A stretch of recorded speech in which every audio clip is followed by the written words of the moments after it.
Prochain invité, Vincent Collat, que vous avez l'habitude de voir aussi derrière le piano, ou assis là aujourd'hui, Karine, c'est mes deux complices pianistes d'ailleurs. Vincent, quand on parle de Vincent Collat, c'est musique, art visuel et écrit, poésie. Voilà, aujourd'hui, il n'est pas derrière le piano, il va être ici là pour ceux qui n'ont jamais entendu lire ces textes ici, pour nous faire découvrir son monde de poésie. Vincent, tu es prêt? On accueille chaleureux. Et puis, avant de lui laisser le micro, l'année passée, à cette même date, j'étais à l'hôpital. C'est lui qui a pris la relève ici. Vincent, c'est lui qui a pris la commande, c'est lui qui a fait l'animation. Donc, après son passage, tout de suite, il va présenter le prochain invité. Une manière pour moi de dire merci aussi. On accueille chaleureusement Vincent Collat. Bonsoir. Oui, c'est un beau souvenir, Fulgence, d'être monté sur cette scène et de chausser tes très, très grands souliers. J'espère que j'ai fait ça de la bonne façon. Pour l'instant, je vais lire quelques-uns de mes textes. En avril, on a été plusieurs, moi, c'est la 3e année d'affilée que je le fais, à écrire un poème chaque jour pendant les 30 jours du mois d'avril. Donc, je vais vous livrer une partie de ce que ça a donné. Au pied du mur, face à la mer, une foule criblée, tous ces gens endeuillés, blessés, morts, d'avoir rêvé que leur maison les attendait, qu'un jour ils s'y rendormiraient. Au pied du mur, face au pays, hilar dans son uniforme déboutonné, on se régale et on rigole d'un succulent poisson d'avril. Quand vient enfin le temps de bouger, j'ai sommeil.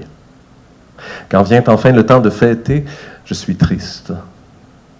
Quand j'ai grand soif de soleil, il pleut. Alors en attendant qu'enfin le temps retrouve la cadence de mon pas, j'écris une chanson. Quand vient enfin le temps de chanter, ma gorge s'enroue.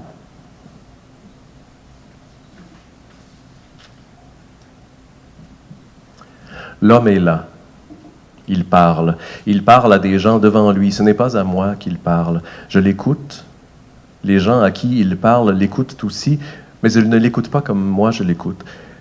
Moi, je l'écoute comme personne. D'abord, je l'écoute de côté. En soi, c'est unique. Et puis, puisque tous les autres qui l'écoutent lui font face. Ou plutôt, c'est lui qui leur fait face. Mais bon, on ne commencera pas à faire de l'homéopathie sémantique parce qu'on n'a pas fini, hein. Je l'écoute comme personne, disais-je, parce que je suis seul dans son angle mort. Je dis que ce n'est pas à moi qu'il parle. En fait, il me parle aussi, mais sans s'adresser à moi et sans le savoir, ou alors, s'il le sait, il le cache bien. Je suis, disais-je, dans son angle mort, et cette mort-là est un havre de paix, où mon écoute peut se déployer comme aucune autre. Et puis, ce n'est pas seulement une question d'angle ou de mort ou d'angle mort, c'est aussi une question d'oreille. Les miennes, au moment où il parle et où je l'écoute, ne sont pas des oreilles d'amateurs de poésie ou même de poètes. Ce que j'entends alors, ce ne sont pas tant des mots qu'une musique.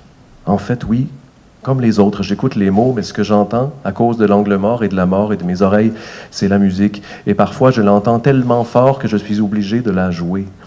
Et d'autres fois, je l'entends tellement fort que je dois garder le silence. Et là, je me demande, est-ce que l'homme dont j'écoute les mots, est-ce que l'homme dont j'entends la musique est seul avec les autres à dire son poème et eux autres seuls à écouter son poème pendant que moi, je suis seul à écouter son poème et à entendre sa musique et à la jouer ou pas?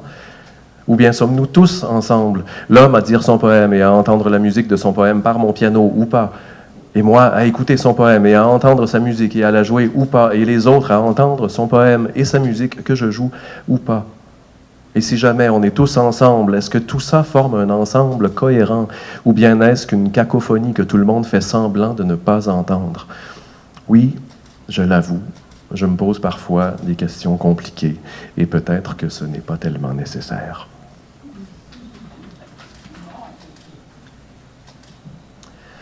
Si je bois, et si je veux cesser de boire, c'est exactement pour la même raison.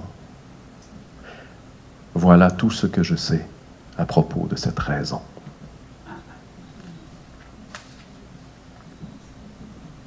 Et si je décidais qu'au fond, ce n'est qu'un vaste jeu, tout ça, Tout ça, je veux dire, la vie, les mots, la musique, le jour, la nuit, l'amour, le vin, l'art, l'amitié, la mer, le vent, la route, la parole, l'argent, le silence, l'oubli, la maladie, la guerre, la mort, la lune, les arbres, le soleil, les oiseaux, la pluie, et tout le reste, et même l'amour des enfants. Et si je décidais ça, m'aimerais-tu encore, toi? Toi, le type entre deux âges, toi qui me toises de ton regard un peu découragé sur les bords, dans le miroir.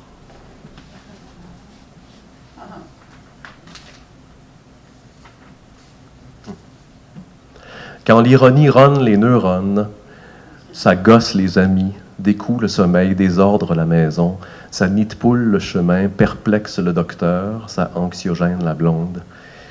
Sur le coup, néanmoins, ça éloigne le gonne.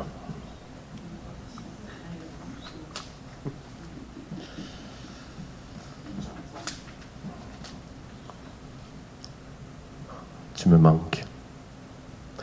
C'est drôle parce qu'en écrivant ça, j'imagine le lecteur s'imaginer que je vais parler de regards langoureux, de douceur de peau, de papillons au cœur. Tu dois rire toi aussi là où tu es, si tu es quelque part. Je me demande si tu savais, quand tu étais là, à quel point on se ressemblait. Je me demande de quoi on jaserait là tout de suite. Dans cette lumière tombante de fin de jour, scintillèrent 200 pieds sous nos pieds, le soleil dans le pare-brise, une bière entre les cuisses.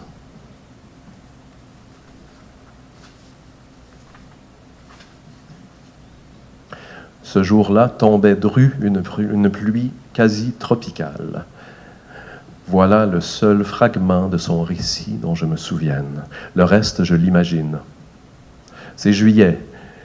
L'ancien hôpital est encore en fonction. Papa n'a pas trouvé de stationnement à proximité. Il a oublié son parapluie. Il court dans la rue, un journal sur la tête, en riant.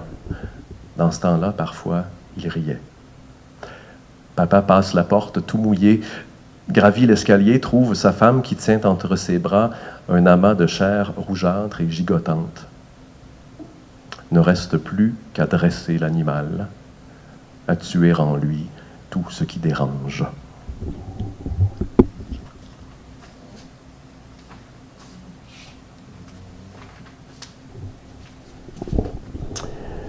Là, de la fête, je me coule dehors comme une ombre blasée, sans saluer personne. À la traîne du soir qui descend, je dévale à tâtons le sentier, puis, quand le noir m'avale, dans un réflexe bête, je serre la main sur mon téléphone. Un éclair fulgurant me passe au travers, je n'ai jamais souffert comme ça. Mon cri muet ne réveille ni les morts, ni l'amour. Quand la douleur me lâche, je la vois qui s'enfuit avec le contenu de mon portefeuille et je ne sais plus combien d'années de ma vie.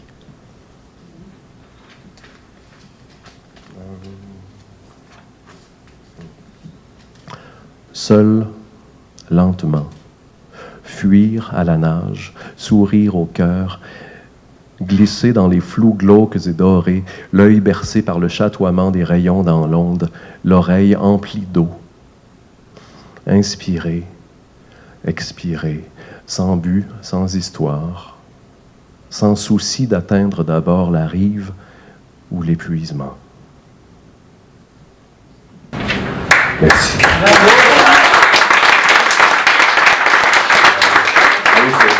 Bravo.